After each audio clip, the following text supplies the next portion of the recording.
今日咧就講到啊，清心的人有福了，因為他們必得見神。哇，厲害啦！呢個係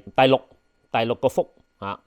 咁啊，前邊嗰6個福咧，大家記得第一個就係虛心的人有福了，第二個咧就係哀慟嘅人有福了，第三就係溫柔的人有福了，第四就係飢渴慕義嘅人有福了，第五就係哀慟嘅人有福了，第三就係到呢個啦。哇，清心的人有福了啊，因為佢必得見神。你可以睇到啦嚇，上次我講話呢個係結婚蛋糕嚟嘅咧啊，咁啊一步步提升緊嗰個人嗰個質素啊嘛。咁頭四邊嗰個咧都有啲即係消極少少啊。咁原來咧後邊嗰2個已經開始轉變啦，尤其是最明顯嘅咧就係第5嗰個啊，因為你哀慟嘅人有福了，因為咧佢哋必得憐恤啊，佢哋會去憐憫人嘅啊。即係已經係一個積極嘅行動咯噃啊！咁然後去到呢個地步咧，就去到再高一層次咧，就係即係清心嘅人啊，憐恤嘅人有福了啊！咁佢一個積極嘅行為啊嚇，因為你唔係淨止係自怨自艾啊，反而你去幫人啊嘛啊！呢個係一個主動嘅情況啦。咁你諗下啦啊，咁就如果你幫咗人啊〜譬如話我教你太極咁樣嚇，咁我 expect 你走去教其他人太極噶嘛，咁所以咧其實就世界上就會越嚟越多啊，會去憐恤人嘅人啦嚇，因為你俾人憐恤咗之後咧，你亦都會將嗰個憐恤繼續啊承傳落去嘅噃嚇，咁所以咧一路嚇慢慢承傳，成個我哋嘅體系啊、社會啊嚇都群體啊都會有一個去憐恤人嘅人啦，咁啊由第一個開始一路咁落啊，就好似師傅咁啊，教咗好多徒弟去太極啊，咁嗰啲徒弟又走去教其他人喎嚇，咁其他人又會繼續承傳落去嘅噃嚇，咁我唔知道啦，當中有幾多會走去教人啦，咁我就好努力去教你去教人嘅嚇，即係你唔好諗住自己係學生啊，你要當你自己係先生啊，咁就啱噶啦。咁但係你諗下啦。第一個人係邊個教佢嘅咧？第一個人唔通作出嚟嘅咩？係咪嚇？嗱呢個世界咧就唔會無啦啦有個人突然間識咗一樣嘢嘅啊。咁咧，如果當你去到呢個盡頭嘅位咧你就會明白第一個俾人教嗰個就係上帝啦即係第一個人係上帝教曉佢，然後上帝就一路咁樣叫佢教其他人咁所以咧喺聖經尤其是喺創世記咧佢話嗰啲偉人咁就好似即係有啲似中國嘅神農氏咩乜乜氏乜乜氏，就好似話佢哋嗰個 knowledge 咧就好似由一個人嗰度慢慢承傳落嚟嘅嚇。咁喺創世記咧佢就會講到有呢啲咁嘅人嘅喎嚇。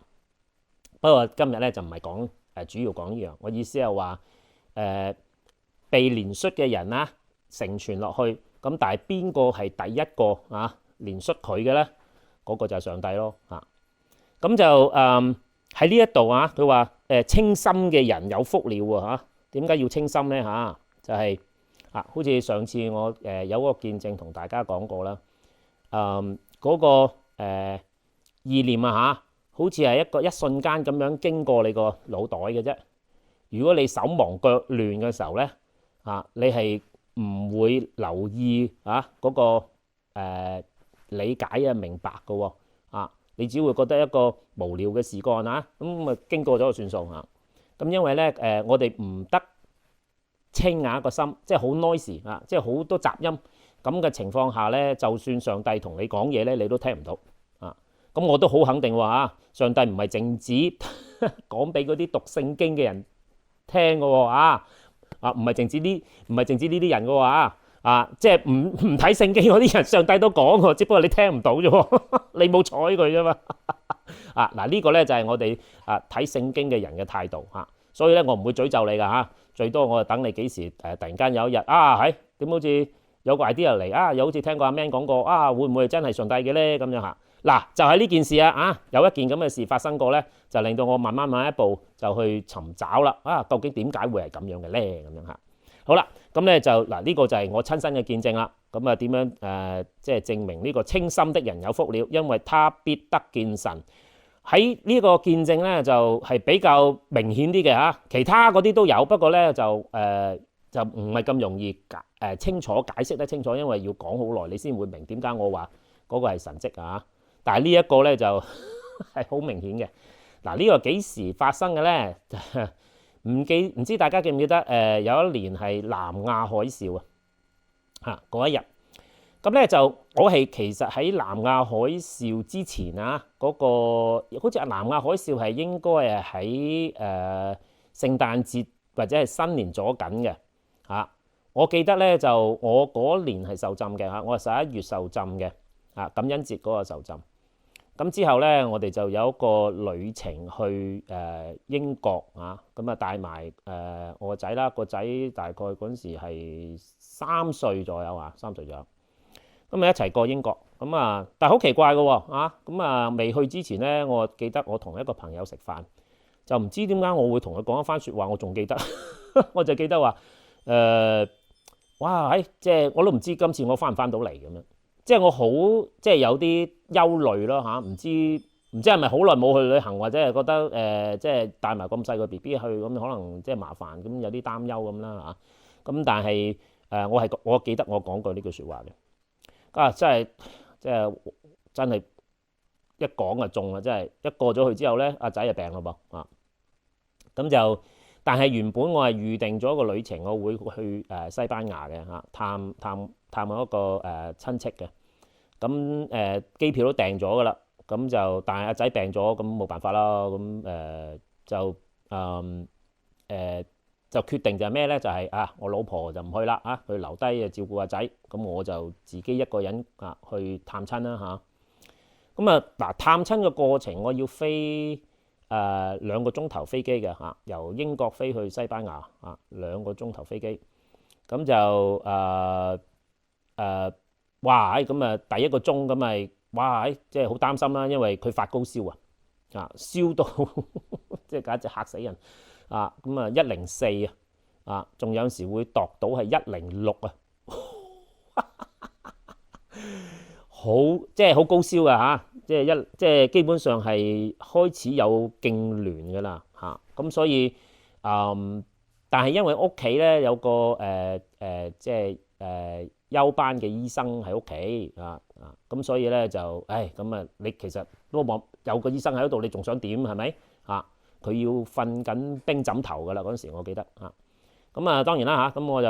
冇辦法啦，因為定咗咁好難得去探呢個親戚，咁都係要去嘅咁我又飛去啦咁我飛去就頭1個鐘咧就即係好擔心啦，即係嗰種扭個心喺度扭好似俾嘢好似扭手筋咁樣好擔心㗎嘛就唔知點解就突然間就第2個鐘就係好 sharp 嘅喎，喺個 sharp 嗰陣時，突然間咧就好開心喎，突然間好似去旅行咁樣。我心諗我莫名其妙點解無啦啦會咁開心嘅咧咁樣，好似真係去旅行咁樣。咁我諗係咪自己發咗神經不如唔好啦，諗一諗阿仔個貓樣會唔會真係得唔得喎？我諗起個貓樣，我都係咁開心嘅喎。咁莫名其妙，咁就算啦咁即係第2個鐘咁就好似去旅行咁樣 OK。咁飛機一落機咁即刻打電話翻去問一問，喂阿仔點咁樣退咗燒咯咁咁快嘅無啦啦燒到咁高，點解突然間會退咗燒嘅？咁話阿邊個走去買咗另外一隻藥咁食咗就冇事咁咁樣OK make sense 係咪咁我就收咗線咁我就繼續嗰個旅程大概好似1個禮拜左右，咁我飛翻去英國嗰陣時。咁唯有咁好平常啫，呢件事係咪？即係唯有咁揾咗隻藥食咗落去，咁好翻即係好似頭先咁講即係樣樣都好邏輯啫冇乜特別啫冇乜神唔神蹟啫，咁你大家都換咗隻藥啫嘛，唔同啫嘛OK 好啦，嗱就睇你夠唔夠清心啦。嗱見證我就講完啦，神蹟喺邊度咧嗱就係話啦，清心嘅人有福了啊，因為他們必得見神。嗱，其實咧喺我哋人生嘅生命中咧，上帝一路都喺我身邊噶。頭先我見證講完，但係如果你有心聽嘅話咧，其實我特登加重咗噶啦。啊，等你留意某啲小部分，你就會知道咧呢個係是非唔尋常嘅。咁好啦，咁我翻咗嚟美國啦，咁啊，其實真係喎，我唔記得咗，大概1個月，即係我去咗唔知2個禮拜，即係差唔多咁嘅時候啦，翻咗嚟，大家有日朝早瞓覺，咁慢慢回想起發生嘅過程尤其是就係喺飛機上邊就係前面1個鐘就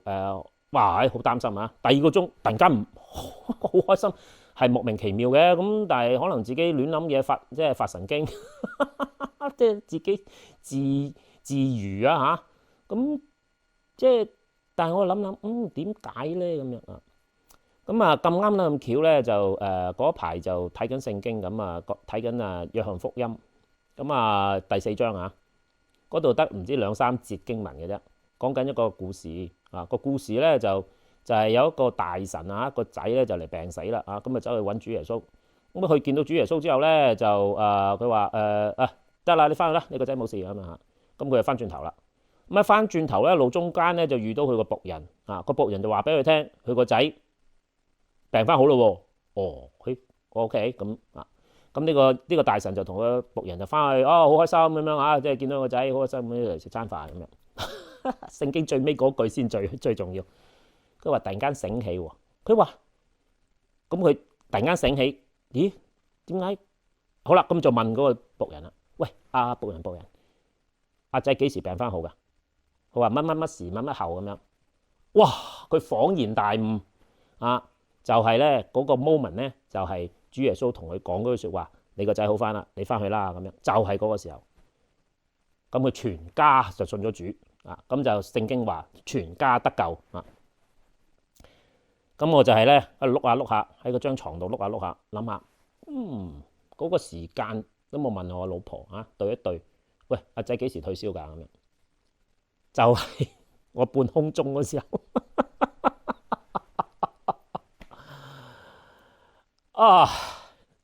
半空中嗰時候，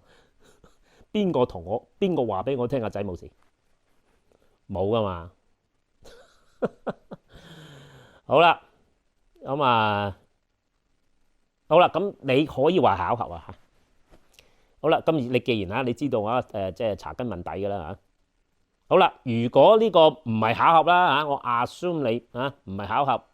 咁應該同嗰個經文其他啲細節都應該有關㗎嘛咁我就再揾嗰啲其他細節，俾我揾到啲更重要嘅細節，就當我揾到嗰時，你真係要跪地下啦，真係。咁所以咧。好啦，咁我即係見證講完啦細節唔再講啦再講要講成個鐘佢話清心的人有福了，因為他們必得見神。咁神喺邊度咧？咁其實我解釋過好幾次嘅，不過我而家好快咁即刻講，就係劇本都寫埋俾你啦，咁你仲睇唔到個導演喺邊度？嗱，其實喺我人生嘅過程裏邊咧大導演就喺我哋身邊嘅啫，你其實佢不斷都有提示嘅，只不過你冇留心啫如果你留心嘅話咧，你就係你呢個人生嘅主角；如果你唔留心嘅話咧，你唔睇劇本嘅話咧你唔係配角配角都有劇本，你嗰啲叫茄喱啡你直頭係路人甲、路人乙嗱，唔係話上帝想你做路人甲、路人乙，咁其實佢好想你就話，喂，你嚟睇睇劇本咧你個生命更精彩喎即係唔好做個路人甲、路人乙咁所以咧喺呢個經歷裏邊令我恍然大悟，喂，原來我係主角嚟嘅喎，即係我有 control 嘅我唔係即係因為世界發生任意嘅事咧，令我倒霉絕對冇咁所以咧希望呢個少少嘅見證同埋呢個經文俾大家有一個鼓勵，就係咩咧？清心的人有福了，因為他們必得見神咁咁你會見到我哋嘅人生嘅層次再高一層咯喎。啊，原來你已經發現有導演啦。咁既然你發現有導演嘅話呢，究竟你下一步可以做啲咩呢？呢個就係阿 Man 要做嘅事啦。我就更加